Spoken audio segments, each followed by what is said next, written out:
and welcome everyone. We're really glad to have you here. We're going to spend the next hour or so giving you an introduction to the new Vulkan 1.0 API that was launched just a week ago on the 16th of February. And the last time the industry had the launch of an open standard graphics API was OpenGL, which is almost 25 years ago. And so this is a once in a generation event. So again, we're glad to have you here. So we have just an hour. We don't have time to go into an in-depth technical programming tutorial, but we hope to give you a good overview of the goals and the design of Vulkan, and to show you where the resources are that you can begin your own voyage through the Vulkan ecosystem. We're also very happy to have Karen, the CEO of LunarG, who's going to give you an overview of the LunarG SDK for Vulkan, which is the primary tool for developers beginning to use Vulkan right now. And then, as Kathleen has said, the most interesting part of this webinar, we hope, will be the Q&A, where we're looking forward to answering any questions that you have. If anyone is not familiar with Kronos, just a word about who we are. We're an open industry consortium. We have over 100 companies, and our mission is to create these royalty-free, open standard APIs to enable software developers to access accelerator silicon for functionalities such as graphics, parallel computation, and vision processing. We're an open organization. Any company is welcome to join. If what you hear here today is of interest to your company, no, please do consider joining Kronos if you'd like to. So Vulkan, where did Vulkan come from and how did it start? Well, it was about 2 years ago where really a number of the members inside Kronos began to see the need for a new generation API to enable new classes of end user experience. And that realization was really greatly helped by having a lot of the games engine developers participating in the Kronos working groups for the first time. And the games engine vendors were really one of the main catalysts to encourage and inspire Kronos to create this new generation of API. We started design in detail about 18 months ago. We've had many significant contributions and design effort from all of the working group members that you see here on this slide. It's really been a very high energy effort, very positive, fast effort. I'd like to thank Tom, who's the working group chair, and all of the companies represented here for really getting this done in an amazingly short amount of time. So the Vulkan launch last week was the first hard launch that Kronos has done, and that means that it wasn't just the specification being uploaded, it was a specification plus a lot of other materials and drivers. So we launched the specification, full conformance tests, the LunarG SDK, all of which are in open source. We also have a full set of reference materials. There are compiler front ends also in open source, samples and demos, even applications are shipping with Vulkan backends. And most importantly, perhaps for developers, there are multiple conformant drivers shipping on multiple OSs from multiple vendors. So you don't have to wait. You can download Vulkan and get developing right now today. So what was Vulkan trying to achieve? If you look back for when OpenGL, the previous generation API, launched 25 years ago, the world was a very different place.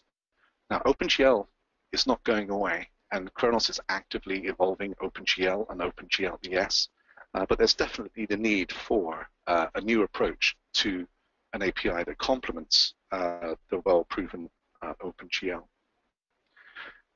From a hardware architecture point of view, GPUs are becoming increasingly programmable, increasingly compute capable, and the platforms on which they're running are becoming more mobile, more memory unified, and multi-core. And if we look forward, I think GPUs are going to play a a key role in accelerating many emerging platforms and opportunities: robotics, autonomous vehicles, augmented reality, virtual reality. And GPUs are going to be called on to do not just graphics, but compute, vision, and deep learning acceleration across a wide diversity of platforms. So flexibility and portability are really key in this new generation. So the Vulkan API, the key goals we set ourselves was to create an explicit API, and we'll explain what that means. But it means letting developers get much closer to the GPU, not being forced to go through a thick driver stack to get to the GPU functionality. We want streamlined drivers that can provide faster performance, lower overhead, less latency, particularly important for virtual reality. We want it to be portable across a range of platforms, everything from supercomputers and cloud through desktop, console, mobile, and embedded systems. Historically, we ended up with OpenGL and OpenGLES. In this generation, we want to make sure Vulkan is flexible enough to cover all of those platforms with just one API framework. And then last but not least, extensible. This is something we want to retain from OpenGL. One of the strengths of OpenGL is that it's extensible, and this allows hardware and software vendors to innovate at their own rate, not waiting for a platform to catch up to their needs. And just like OpenGL, Vulkan is an extensible API to be an effective platform for that innovation. So how does Vulkan achieve those goals? Well, if you look on the left, this is the thick driver model for OpenGL and OpenGLES. If you have an OpenGL driver, there's a lot of functionality in the driver. It can be good. I mean, it's a lot of functionality that a lot of people find a lot of value in. There's a lot of context and resource management. The memory is being managed for you behind the scenes. There's a full GLSL compiler. So a modern GL driver can be actually many millions of lines of code. But that can mean that there's a thick layer between the application and the GPU. And one of the fundamental design points of OpenGL is that it's really single-threaded per context. It's hard to write a multi-threaded OpenGL application and get application speed up.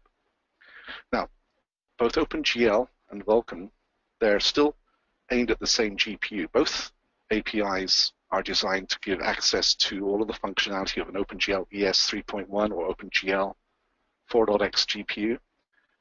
But Vulkan is designed to give you access to that GPU with a lot more flexibility and a lot more direct control.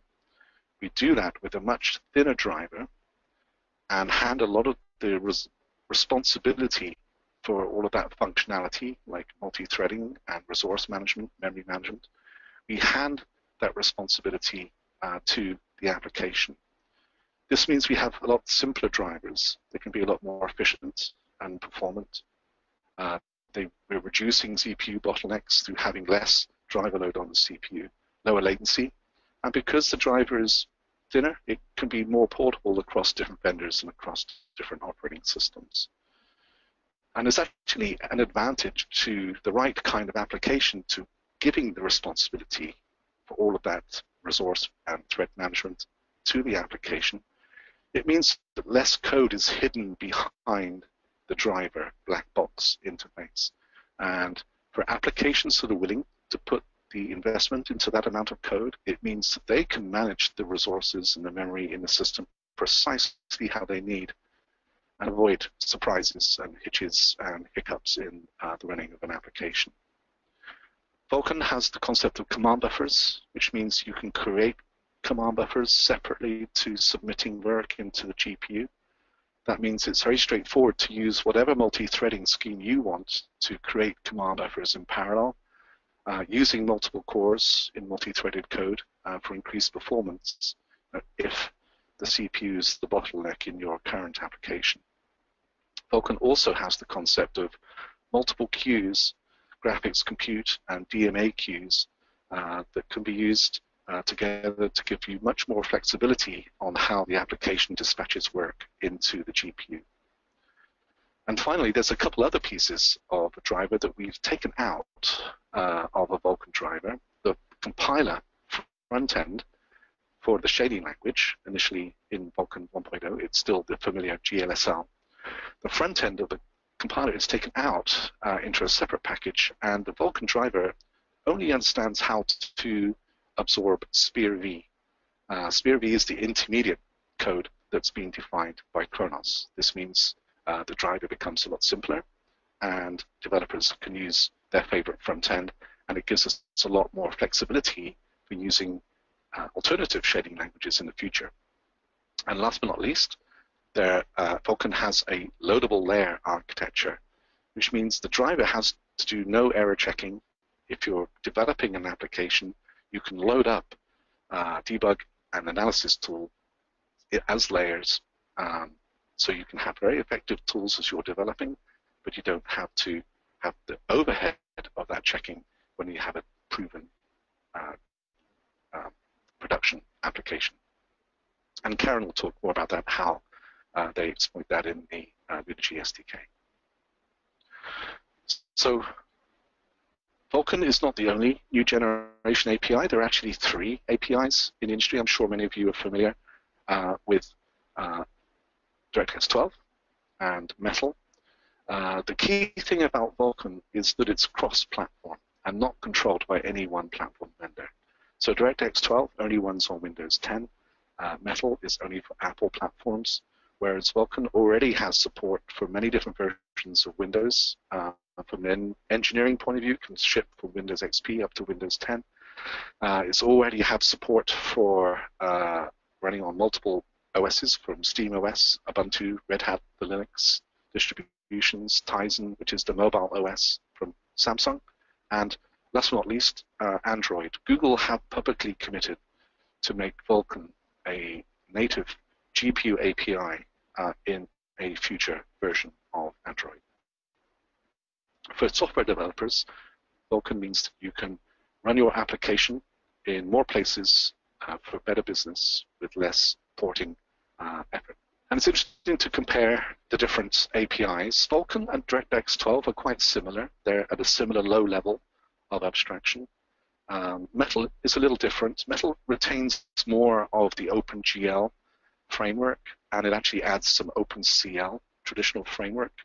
It means that going from an existing OpenGL ES application is actually easier to go to Metal because it's not quite so unfamiliar, but the performance gain is potentially less. If you want to put in the work to go to Vulkan or DX12, the performance gain is potentially higher. And the feedback we're getting from the games engines and advanced application developers is that the no compromise approach is the right one. Vulkan is not replacing OpenGL ES. It's enabling higher performing, smoother performing applications. And so being no compromise, low level API is the right approach. We're getting a lot of positive feedback from the developer. But Vulkan is not necessarily for everyone. To use Vulkan is more work. Because the driver is so thin, the application has to take on more responsibility. And in many cases, that extra work may not give you any advantage. So it's critical as a developer to understand whether or not Vulkan is going to give you any performance or functional advantages. Many developers will find that OpenGL and OpenGL ES are actually still the best choice, easier to use and give them good performance. But if your application is currently CPU bound and you can parallelize the work, the work to create the command buffers, then Vulkan potentially can give you, worthwhile and good speed up. Also, if you're trying to create an application that's very smooth, no glitches or hitches, for example, a virtual reality application, and you're willing to put in the effort to manage your own resources and have control over precisely how work is fed into the GPU, then again, Vulkan can enable a new class of high-quality end-user experience that it really is impossible to do with OpenGL. But on the other hand, if your application is already maxing out the GPU, the CPU is not the bottleneck, and you're not getting any glitching problems, then OpenGL and OpenGLES are still going to be there for you to use, and no one is going to force you to move to Vulkan. We're trying to be very straightforward about when people should use Vulkan and when they should stick with the traditional APIs. Many people, though, are going to get benefit from Vulkan without actually having to code any Vulkan code at all. Applications can use Vulkan directly for the reasons we were just outlining. But of course, as we said at the beginning, one of the key driver communities has been the game engine vendors who really want Vulkan to make sure that the games engines can extract every ounce of performance out of different and very diverse platforms. And applications that use a game engine, such as Unity or the Epic Unreal Engine, Valve, they will just be able to enjoy the game engine running faster and better without changing any of their own code. We're also very interested to see how, over the next few months, the middleware ecosystem for Vulkan evolves. We think there's going to be a rich layer of open source middleware, and Kronos is doing everything we can to help catalyze and enable that middleware ecosystem. We think there's going to be utility libraries, portability libraries, things that make Vulkan easier to use, more familiar to an OpenGL programmer. And we want to encourage this middleware ecosystem to evolve as quickly as possible.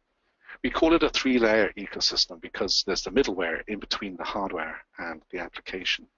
And we've seen this shape, this class of ecosystem work well before with WebGL, where WebGL is a very low-level API, lower level than most web APIs, but its flexibility has enabled a very rich JavaScript ecosystem in the case of WebGL.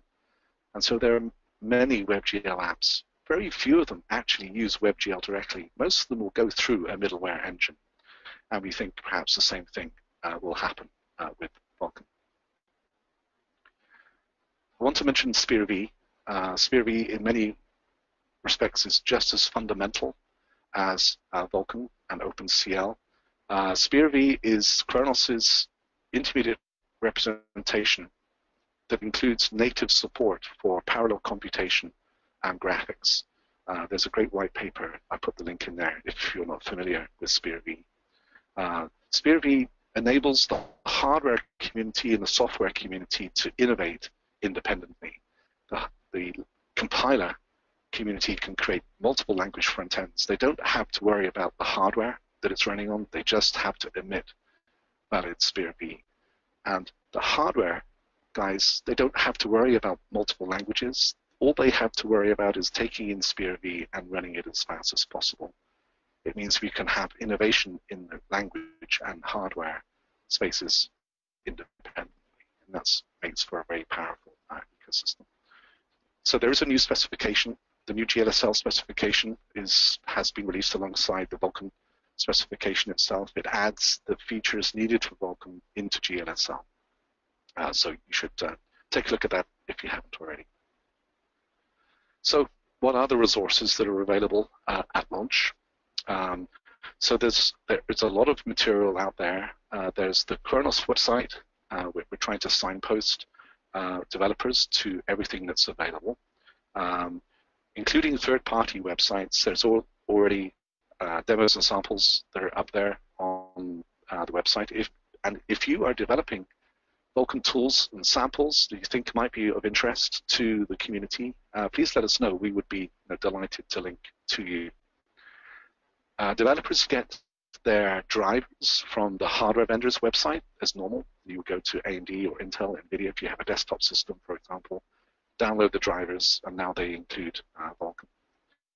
On the Kronos website, there's two main classes of information. There's what we call the canonical resources. These are the resources that define Vulkan precisely. What does Vulkan mean? The specifications, the header files, the feature set definitions, which is what features within the API different platforms enable, as well as all the reference materials, conformance tests, and the test process. We also have a significant amount of open source materials. There's compiler, front ends, and some of the layers that I mentioned earlier, validation layer and the loader, which loads the layer and layer tools layers and will direct commands to the right GPU if you have multiple GPUs in a system. All of that source is available on the Khronos website. Our goal is to enable anyone who wants to create an SDK for the platform, for their system, for the market that they need. And again, we're thrilled that LunarG, who were sponsored by Valve and has been working very closely with the working group, is the first company to ship the Vulkan SDK. And Karen will give us more details on that in just a second. One of the key things is the conformance tests for Vulkan are in open source, and we completed them early enough that multiple hardware vendors have been able to port Vulkan onto their GPUs and pass conformance in time for the launch. So the companies listed here, there are many more coming, and because the conformance tests are in open source, that the developers for the first time can get involved in the evolution of the conformance tests for a native level API. So if you're a developer, for example, and you find in NVIDIA they have differences in their driver because they're interpreting the spec differently, you can actually write a conformance test, and if it gets accepted into the core test suite, you can help solve that inconsistency at the source. So if that's of interest to you, please do consider contributing to the Vulkan Conformance Test Suite. Google have been very active helping us get the test suite engineered, and they've also have taken the test suite into the Android platform tests. So there's a very good working relationship between the Vulkan working group and Google. So it's been just 1 week since the launch. There's been a lot of activity. It's been kind of fun to watch. We have operating systems announcing their support. We have GPU vendors shipping drivers and announcing that their new generations are going to support Vulkan. And I'm sure many of you on Sunday noticed at MWC in Barcelona, the new Samsung S7 is going to ship with Vulkan drivers out of the box, and they demonstrated the first game engine to ship with Vulkan support, which is the Unreal Engine from Epic, and they had a great demo there at MWC. And again, this is of course just the beginning of a lot of industry activity around Vulkan. Even at launch, we had some interesting ecosystem partners. There's a company called the Brenwell Workshop who are creating Metal VK, which is a Metal implementation, sorry, a Vulkan implementation running over Metal. It's still in development, but it'll be interesting to see whether that enables Vulkan applications to run on Apple platforms. And the game that shipped on launch day was the Talos Principle from a company called Croteam. They have a beta of a Vulkan backend to complement their OpenGL and DirectX backends. It's still beta, so it's still being debugged and it's not optimized yet, but it is running well enough you can actually run the game, and it's kind of cool that we got to launch day 0, and a real title that was able to run pretty well across multiple platforms. So, as I mentioned, we're not going to go into a deep dive here on Vulkan, but if you're for GDC, there's a lot of sessions around Vulkan, both on the GDC program. There's a link to do the search, and Kronos is running a day of sessions on the Wednesday, March 16th, and you'd be welcome to attend. It's free, no need for a GDC badge. So if you're in San Francisco, please join us. We will also record and stream those sessions too, if you're not able to make it in person. So I want to just finish up by looking forward into the future a little, and to reiterate one of our key messages, that OpenGL and OpenGLES are not going away. Vulkan is the new API, but there are many applications that will be using OpenGL and OpenGLES probably for many, many years to come. And they're not in maintenance mode, they're being actively evolved. And so now we have this interesting mix of technologies and APIs. And the discussions inside Kronos are, how can we leverage these technologies? So some of the things being discussed, for example, are bringing SPIR-V ingestion to OpenGL. So if in the future we have a C++ shading language for Vulkan, it will be good to be able to use those C++ shaders in OpenGL. Well, if you have SPIR-V ingestion, that becomes quite straightforward. There's a lot of interest right now in safety-critical APIs, and the safety-critical community is interested in Vulkan because it's a small, thin driver, which means it's cheaper and easier to certify. And last but not least, Vulkan has compute today. It has GPGPU, it has GLSL compute shaders, plus it has the extra flexibility of the multiple queues. But OpenCL has a more compute capability, heterogeneous compute that already a C++ shading language, tiered, precisely defined precision requirements, shared virtual memory, dynamic parallelism. There's an opportunity potentially to bring some of this compute capability into Vulkan over time. So we have one runtime that can do OpenCL class compute and graphics. There's quite a lot of interest in that, and that's, I think, going to be a very interesting discussion. So that's the end of my presentation. So at this point, I'd like to hand it over to Karen of LunarG. Thank you very much, Neil, for a very good overview. Okay, hi everybody. My name is Karen Ghavam. I'm the CEO for LunarG. We're a software company that's based in Colorado, and we are developing an SDK for Vulkan. And so I will spend some time giving an overview to you of that SDK. So as you've heard, Vulkan by design is a very low-level API.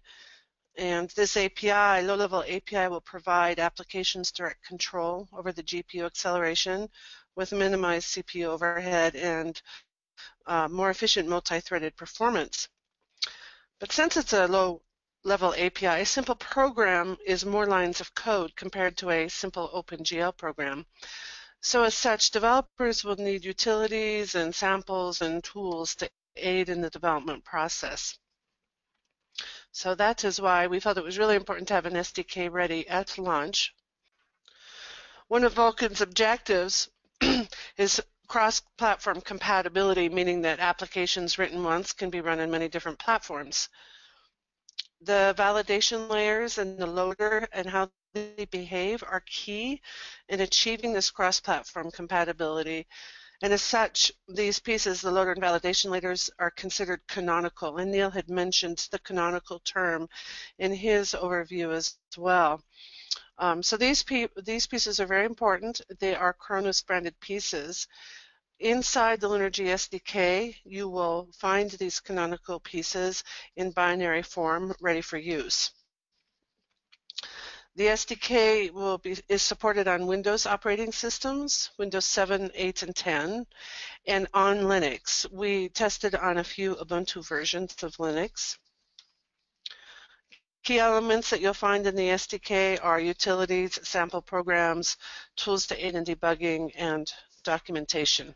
The layered design of Vulkan enables a common extensible architecture to install, tool layers for code validation, debugging, profiling, and many other creative uses. And as Neil was hinting to as well, I think we will see some very creative uses of this layered architecture over time.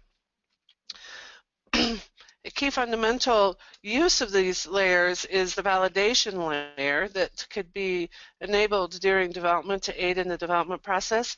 And then when you are ready for production, you can remove those layers and have an optimized performance path. As mentioned before, an objective of Vulkan is this cross-platform compatibility. So having compatible loader behavior across platforms is key to achieving that objective. This loader is an interface between a Vulkan application and the graphics device resources and the layer libraries. The loader will do discovery of the device resources and layers and manages them, aggregates them so that they are accessible in a single application. And by design as well, Vulkan device drivers going to assume the application is using their driver correctly. Hence, traditional air checks that we have seen in other graphics device drivers will not exist in Vulkan device drivers. And so the validation layers are really essential for use during application development. They will provide a mechanism where you can check for correct usage of the Vulkan API during that development process. And then when you're done with the development, you can remove the validation layers for production mode. These layers, today in the SDK, you'll find them grouped into multiple libraries based on some key functionality groupings that you can see listed here. And each of these groupings today will be a separate library within the SDK. To also help with application development within the LunarG SDK, we have some sample programs. These sample programs will do some demonstration of how to use the API correctly. They are written such that much of the code and utilities you'll see in these samples can be leveraged directly for creation of Vulkan applications. We're also including a searchable web index to aid you in finding the samples you need. And yes, the samples will be developed by folks at LunarG, but as well we are taking contributions from third parties for samples as well. VK Trace and VK Replay are tools that are included as well. They allow you to capture a trace of the Vulkan API made by the application, and then you can replay them at a later time. Usually developers will use these tools to capture trace files and be able to share them with third parties to aid in issue isolation without having to provide their application. As mentioned by Neil, the SPIR-V is the intermediate representation that's to be used by Vulkan, and we have included several SPIR-V tools. There's a validator tool which allows developers to convert existing GLSL shaders to SPIR-V, and the disassembler will take a SPIR-V binary and create a textual form of it, and then the assembler will take that textual form and turn it back into a binary form. As well, the SPIR-V remapper, it's used to make SPIR-V files more compressible, which is useful when games have large numbers of shaders and they need to have smaller file sizes. And also, RenderDoc is included in the SDK. During execution of a Vulkan application, you can use RenderDoc to capture a frame that has a defect. RenderDoc will allow identification of the API calls responsible for that defect, as well as more fine-grained exploration of the state of the API before and after those calls. So it's a very useful debugging tool as well. So if you would like to get started developing with Vulkan, you can go to Lunar Exchange at vulkan.lunarg.com and download the SDK. It is for free. You do not have to create an account to download. You can download directly the first page that you land to. However, we do have an option for creating a user account, at which point you can create issues, get answers to questions, as well as get notifications of whenever we update new SDKs, as we are continuing to enhance and improve upon it over time. So that covers everything I had. Kathleen, if you want to take it back. Okay, great, thanks. Let me just switch this back over to you, Neil. And then I can go ahead and start answering questions. But before I do that, I'd like to launch another poll. This time, I'd like to learn about what is the primary target that you are using for your platform. And you can click all that apply. Okay. Looks like we have a lot of Windows people here and Linux as well. So I'll close this and then I'll share the results. You guys can see how you stacked up. Okay, well, I'm going to start with the questions. What anti-aliasing modes are available? And I need to unmute all of my speakers, huh? Let's see, here we go. All right. What anti-alias modes are available? Vulkan allows, sure. My name's Jeff. I'm a software engineer at NVIDIA. I've been working on OpenGL and now Vulkan. So Vulkan includes conventional multi-sampling modes. I think 4XA is required. I think that may be the only one that's required in the minimal feature set. But implementations can advertise any power of 2 number of samples up through like 64. Let's see, next question. What about proper text support for high quality LCD that is lacking in OpenGL? I could address that. This is Tom Olson. I'm the chairman of the working group. Our initial goal in Vulkan 1.0 is to address the functionality of current GPUs and current drivers. So we have stressed the hardware capabilities as opposed to anything that you could handle through middleware. So high quality text rendering, for example, anything involving fonts is out of scope for this level of activity. We think it's ideal for layered implementations and layered APIs that would run on top of Vulkan. Thanks, Tom. That was Tom Olson. Next question is, what about Apple support? That would be iOS and also OS X. Can anyone talk to that? Do we have anyone? Go ahead. Yeah, this is Neil. I can take that one. So the Apple is a member of Kronos, and they're actually on the board of the Kronos group, but they have not expressed any desire or intention to support Vulkan right now. They seem to be mainly focused on Metal. I have no inside knowledge, just observing what they're doing.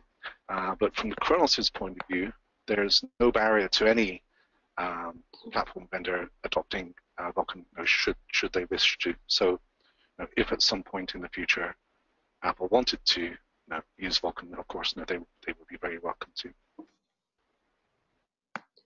Well, and then a kind of a similar question would be about Microsoft and Windows. Will Vulkan run on Windows? And do we know anything about Microsoft's position with Direct 3D and Vulkan?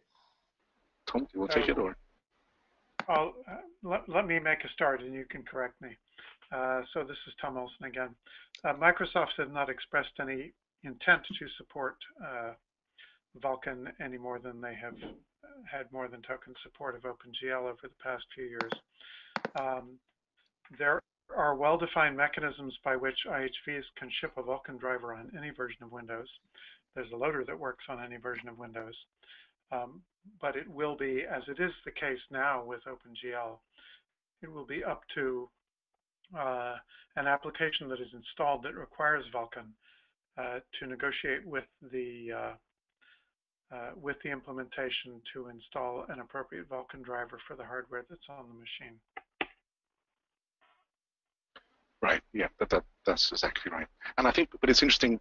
It is an interesting contrast between the Apple platform and the Microsoft Windows platform. Is that on the Windows, hardware vendors are enabled to ship drivers for whatever API they wish, and Vulkan drivers are already shipping from multiple hardware vendors for multiple versions of Windows.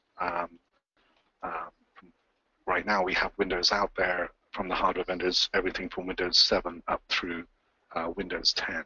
So even in the Windows ecosystem, Vulkan is available on more versions of Windows than DirectX 12. So there potentially is some value to the developer community in having a single API that spans multiple Windows versions. Great, thanks Tom and Neil. Another question, what about Vulkan enables good performance on mobile GPUs as well as the desktop? Could I address that, please? So Vulkan is unique among modern APIs, in my view, in terms of treating mobile GPU architectures and desktop GPU architectures equally. It is possible to write paths in a Vulkan application which will suffer no penalty on a desktop architecture, but will equally exploit all of the capabilities that are offered by a mobile architecture. This is primarily through the render pass and command buffer structure of the API. All right, great, thanks. Can you talk about what, if any, interaction there will be between EGL and Vulkan? I can address that one as well. The EGL group has historically defined the context creation and window system interface for OpenGL ES. In Vulkan, we made a conscious decision not to separate window system integration from the API in quite so strict a manner. So in Vulkan, window system integration is defined by a series of extensions to Vulkan rather than by a separate API. We've had extensive conversations with Google for Android and with other platform owners in order to make sure that that mechanism works well across multiple APIs, including Windows. But the bottom line is that there is no EGL for Vulkan. Rather, window system integration in Vulkan is handled by extensions. All right, thanks. Is there any native Vulkan support for multiple GPU acceleration? I've talked enough. Jeff, would you like to deal with that, or Graham? Graham, why don't you talk? Is Graham online? I don't see him on the... Oh, sorry. I'm sorry, Graham is not on the line. Jeff, you take it. Sure. So there is no multi-GPU support in version 1.0. That was unfortunately a feature that we had to cut in order to preserve our schedule. But we do expect it to be near the top of the list for stuff we address in Vulkan 1.1. If I could amplify a little bit, the way that I view the situation, it is perfectly possible for a Vulkan implementation to expose multiple GPUs. What we can't currently do is allow resource sharing between them. So from the point of view of, for example, a Windows system manager, it's perfectly possible to recognize that I have multiple ways to render to a surface and then can use operating system hooks in order to transfer that to the screen. What we don't have, as Jeff said, is the ability to share a texture or a render target between multiple GPUs. We expect to add that in the next version. It's a high priority, but we don't have it today. All right, thanks. Will GLSL be the standard shading language for Vulkan, or can we expect other languages to take the place? Can I take that one as well? Vulkan contains no normative reference to any high-level language specification. The only thing that a Vulkan implementation requires is the ability to accept shaders in SPIR-V format. We have defined, for the convenience of developers, we've defined an extension to GLSL to allow it to generate Vulkan-compatible SPIR-V. But we pose no barrier, and we intend to encourage other mechanisms of generating valid SPIR-V. The SDK, as Neil said, is a set of tools that you can use to validate whether a SPIR-V program is legal for Vulkan and should be accepted by a Vulkan implementation. We strongly encourage developers to develop their own language ports or their own tools, such as graphical tools, such as the Epic engine provides, to generate languages using other high-level formalisms, to generate SPIR-V using other high-level formalisms. Does Kronos have any CAD-oriented partners who are willing to adopt Vulkan for their applications? I can talk to that one. We have, there's quite a lot of interest in the professional design community in Vulkan. We talk a lot about games, but Vulkan, of course, is not designed just for games. Any application that is CPU bound that can benefit from Vulkan, and for example, a high-end CAD application that can be manipulating a model with hundreds of millions of polygons very often is CPU bound, and Vulkan can help there. But of course, the dynamics in the professional industry are different. The games often retool often, whereas in the professional authoring industry, there's a lot more legacy code, and that's why it's important, I think, that OpenGL is not going away. So the professional applications will not be left stranded, but if they want to migrate to Vulkan and take advantage of things like the multi-threading for large model interactivity, that is the kind of application that Vulkan is designed to enable. Thanks. What anti-aliasing modes are available? So as Jeff said, the Vulkan header file defines multi-sampling modes. So multi-sampling is the basic answer. We have multi-sampling modes up to, I think we have reserved 64x, but we have not defined sampling patterns for 64. We do not have, for example, anything comparable to TIR in the Windows space. That would be for a future version, and we are considering those options, but we haven't done anything with that yet. But multi-sampling is the basic mode. Super sampling, gee, Jeff, do we have super sampling formally supported?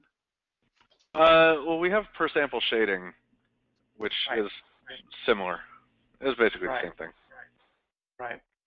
So, the Vulkan spec allows implementers to expose multi-sampling and super sampling directly. We require every implementation to support, I believe, 4x multi-sampling. I'm not sure what other requirements we impose, and we don't have anything more complex than that at this time. Thanks, Tom. I'd like to interrupt the questions and launch one more poll. And this one is asking, what is your main application that you're going to be working on? And again, just choose all that apply. A lot of game developers in this crowd. Okay, we'll close it up, and here are the results. Very interesting. Thanks. That's actually quite interesting to me. I'm interested to see how many GPU computing applications we have. Yes. We are very interested in your input on how good our support is and what you need. This applies, of course, to everyone, but I am somewhat surprised by the number of people interested in GPU computing. We look forward to hearing from you either on the GitHub website or directly as far as what your needs are. All right, we'll get back to questions. Is a shader or debugging tool, is a shader debugging tool for Vulkan available? It depends what you mean by a shader debugging tool. In terms of a traditional symbolic debugger, such as you might use with a C++ or C program, the Vulkan working group is not working on any such thing. That would be, such a tool would require very close cooperation from a hardware vendor. And we don't intend to do it, but some hardware vendors may provide that capability. There are excellent debugging capabilities provided by tools such as the LunarG SDK. And we look forward to other products from the community. In particular, RenderDoc that is included in the SDK would be the best tool currently available for. I'm not familiar with all of the shading debugging capabilities, but I think it has some. Thanks. That was John Ashford from right. LunarG. Right. Thank you, John. That's a good point. I was talking about symbolic debugging in terms of single stepping through shaders. That's quite a difficult problem. There are such There are examples of such tools that have been developed by individual IHVs, but they're typically rather limited in scope. Will Vulkan extensions that get used a lot eventually get added into core Vulkan? I would say, speaking as chairman, that the Vulkan working group is very interested in your input. If you see an extension that is of intense interest, giving us notice on our public GitHub platform through issues is an excellent way to convey your interest.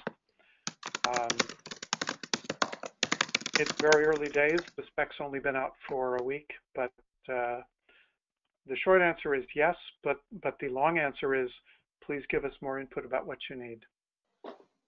Are the methods for getting function address, like get proc address, as varied across platforms and as messy for portable applications as those for OpenGL? Who would like to take that? I can take this one. This is John Ashburn at LunarG. So if you use get Vulkan has a get instance proc address, and that one should, you can, within a Vulkan instance, that will return an entry point that is valid within that for that instance object for any device or instance extension or any core Vulkan command. There's also a get device proc address, and that is particular to a particular device that you have created a logical device, a Vulkan VK device. And so for perhaps a more optimized entry point, you can use Vulkan get device proc address. So it's been designed that if you use those properly, passing in the proper object, it should just work. So I will add that a top-line goal for us was to get rid of the trembling context forever. So if you've ever suffered with those, our hope is that you never need to see one again in Vulkan.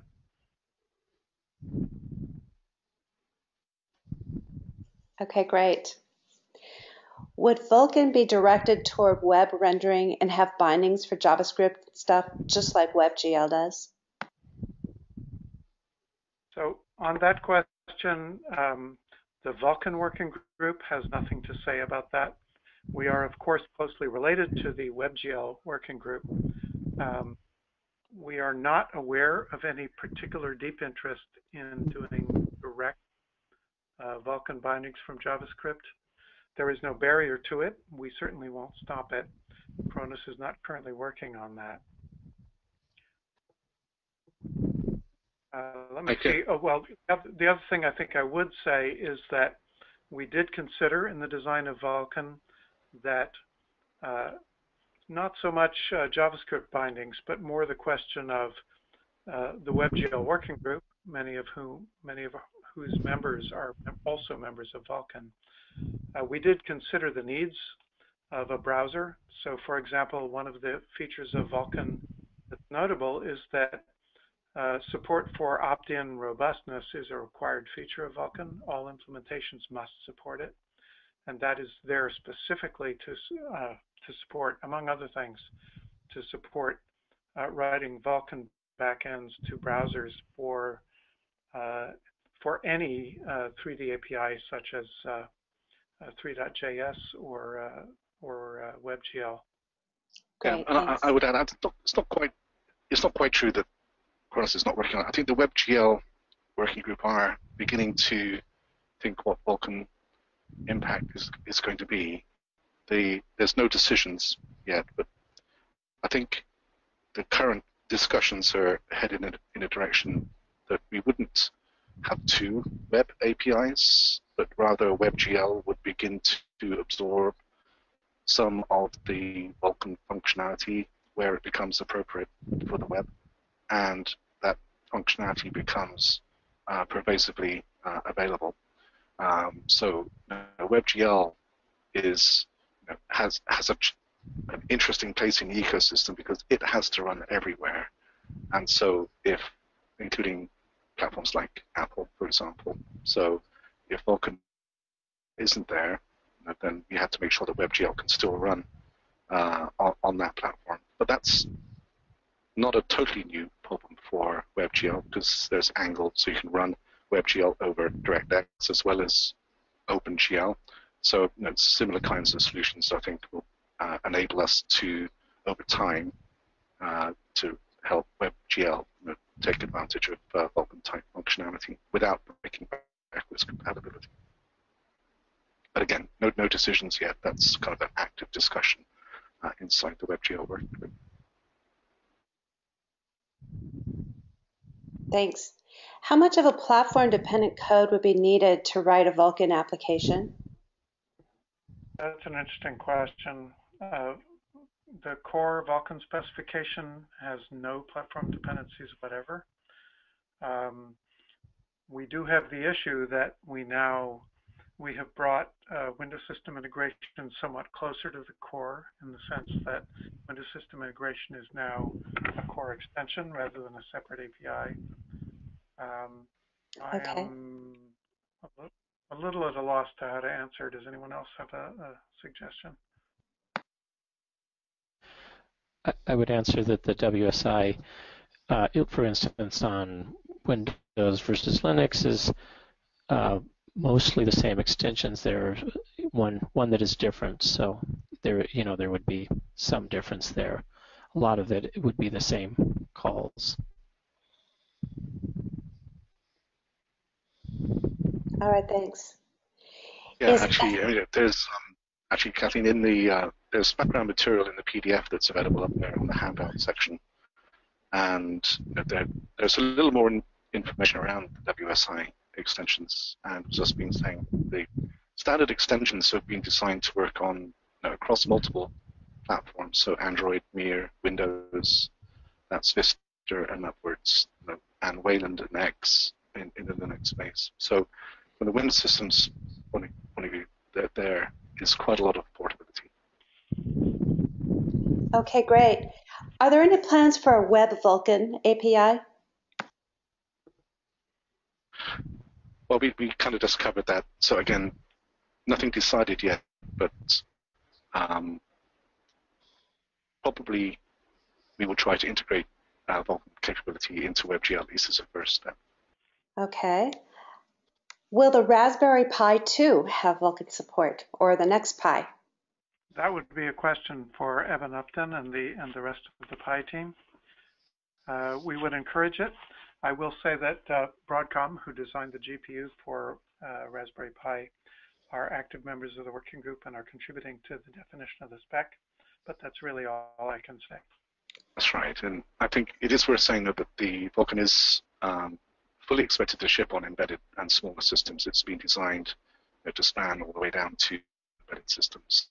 That there are embedded processors that are shipping with Vulkan already. The Tegra from NVIDIA is just one example. So yeah, Vulkan is going to be everywhere. We could be a little clearer about that. Our specific for minimum Vulkan support is exactly equivalent to OpenGL 3.1. So any hardware that supports that should be capable of supporting Vulkan, otherwise we've made a mistake. Current shipping versions of Raspberry Pi are not ES 3.1 capable, but as I said, Broadcom is deeply involved and their GPU team, their GPU driver engineers are involved. They're very aware of the spec and they have approved it. What are some of the reasons behind making the WSI KHR extensions? I should say I'm also chair of the OpenGL working group and have been involved in the OpenGL working group as well. We're very aware of the interface problems that were created between the OpenGL family APIs and platform APIs due to the fact that we delegated Windows System Integration to external forces. The fact that, for example, the way that every Windows or Linux implementation connects to an OpenGL API involves a jump table, essentially, that is not part of the OpenGL API. We made a conscious decision in Vulkan that we would bring those things to the surface. So the Vulkan loader, for example, is, well, it's not part of the spec, but it's very visible and very explicit and endorsed by the whole working group. We've done, well, I think that's the primary case that I think is of interest. But our hope is that by sort of claiming explicitly that this is part of our problem, part of the problem that Vulkan has to solve, as opposed to OpenGL, which says it's someone else's problem to solve platform integration, that we at least have a place to solve the problems. We've presented the best solution we're aware of. It's based on variations on the kind of things people have done with OpenGL in the past. If you're not happy with it, again, we have projects on GitHub that we encourage you to post issues to and complain about things that don't work, point out issues, and we will do our best to address them over time. All right, thanks, Tom. I see NVIDIA has started a C++ interface to Vulkan, which is C. Is this intended to be a standard for Vulkan C++ developers? I'm only a little bit familiar with this project. I would view this as the kind of thing that we hope to see from the community at large, that people find, or people create, I should say, people create these sorts of layers that they believe will be good for developer productivity and just present a nicer, maybe slightly higher level abstraction of the API, and make them open source and get contributions from the community and just really see what takes off. So I think this is something that some folks at NVIDIA have put out there, and I don't know if it's the first, but I'm sure it won't be the last. And so I think we all hope to see lots of these ecosystem kind of contributions showing up soon. What Jeff says is exactly right. I think the Vulkan group has tried very hard not to be too ambitious and not to claim any of the high-level space. So we've consciously, I think there was a lovely slide by Neil which showed, compared to the OpenGL space, where the driver spans a wide range from very close to the hardware up to a quite high-level abstraction. In Vulkan, we're doing our best not to dictate those solutions to the community, but to let the community decide what it needs and tell us. So as Jeff said, exactly, the NVIDIA project is a great example of the kind of things we would encourage everyone to try. It's not an official Kronos project. If it turns out to be widely adopted and widely used, we will do our best to support it. But if you have other ideas for the right way to integrate C++ shaders or C++ bindings for the API, we look forward to your contributions and we encourage them. Will the upcoming Vulkan programming guide be more of a reference or a tutorial? One observation about Vulkan, because we have, it's a very low-level API and you can use it in a wide variety of ways. We are concerned that developers who are used to an API that is more normative and that gives you more advice about how to use it, we're concerned that people may use it incorrectly. The intent of the programmer's guide is to identify best practices. The example which I'll quote, but I invite other members to give other examples. Vulkan places responsibility for memory allocation in the hands of the application for the most part. We're somewhat afraid that many developers will be tempted to say, well, I need to make a texture, so I will create a texture, and then I will allocate some memory, and I will attach the memory to the texture. We intend a much richer and more complex interaction. For example, we might expect an application to make a small number of large memory allocations and to sub-allocate memory from that for individual objects. That is exactly what an OpenGL driver does when you use it. In the case of Vulkan, we expect the application to do that work because we think the application has more information about what's appropriate. Sorry, that's a bit of a detailed example. I should probably defer. Well, why don't I just ask the next question, that is there an official HLSL to SPIR-V translator planned? Kronos will not create that.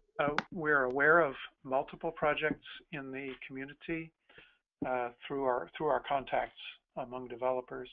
People are working on such things, and we encourage them, and we'll do what we can to support you. We're not working on one ourselves. All right, and I believe this will be our last question. Does the SPIR-V specification guarantee that precompiled SPIR-V objects will run on all Vulkan targets, regardless of the hardware vendor?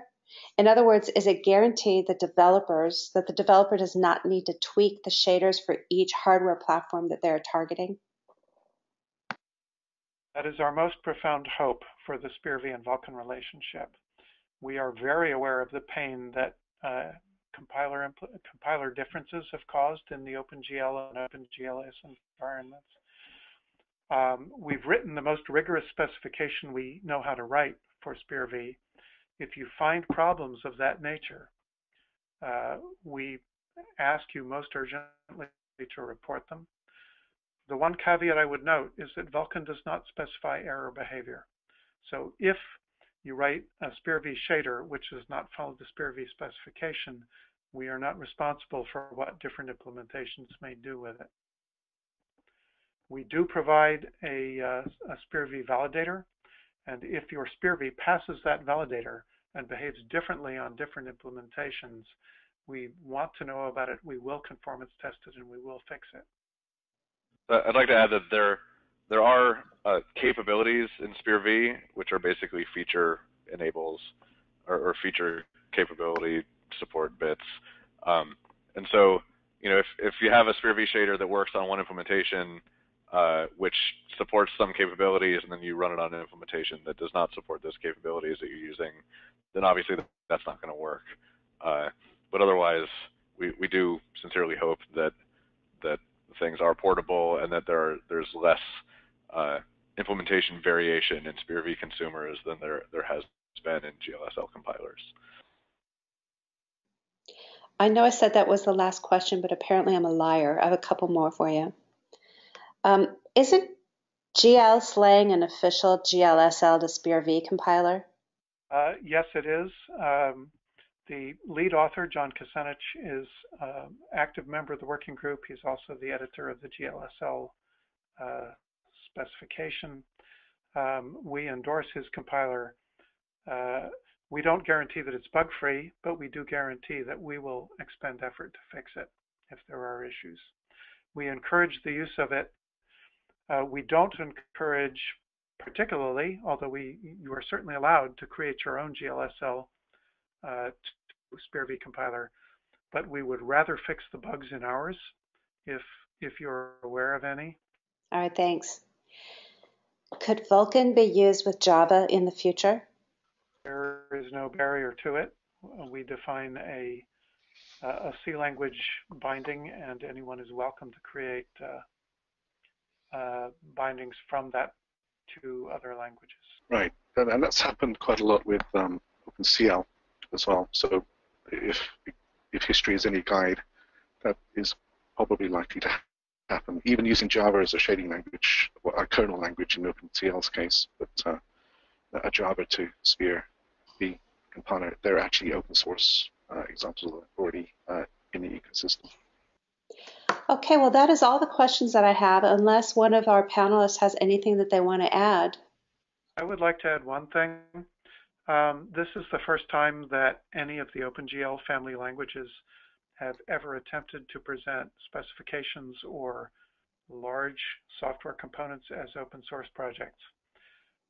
Vulkan has been available on GitHub for 1 week, and we have currently received over 60 corrections to the specification and corrections to the conformance tests from the community. We are extremely excited about that. We are doing everything we can to be responsive, and we encourage developers who are users of Vulkan to use that opportunity. We pledge that we will give it our full attention and we will address your needs. Yeah, this is Karen Ghavam from LunarG. I'd also like to add to that Tom's comments were in regards to the specification as well. My team and several engineers are, in essence, running the software project around the validation layers and the loader, which also went public last week.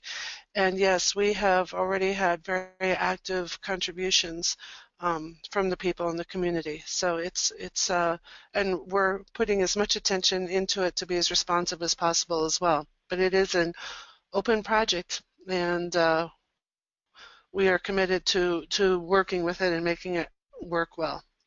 I hope I'm not repeating myself. Is SLI supported? And if so, will it be soon? If not, will it be soon? There's no direct support for SLI or alternate frame rendering in the API currently that I'm aware of. Multi-GPU support of many kinds is a very high priority. We're very aware of the lack in Vulkan 1.0. All I can say is it will require either large extensions or a new version to address properly. We're very aware of the need, and we are very interested in solving it. Okay. Well, Neil, I'm going to turn it over to you to close us out. Yep, I would just like to add a thank you to all of the panelists. Many of us are up late, but we're actually really glad to reach out to the industry there in the Asian time zone. We hope this has been useful for you. And last, I would like to thank everyone who's come to listen. We hope it's been useful for you. There's going to be lots more information coming. Please don't be shy. As Tom has already said, please give us your feedback either on GitHub or the forums or just email. We're really looking forward to what you do with Vulkan and hearing what you think. All right. Well, thank you, everybody, for joining us. We'll go ahead and close out now. Thanks. Bye-bye.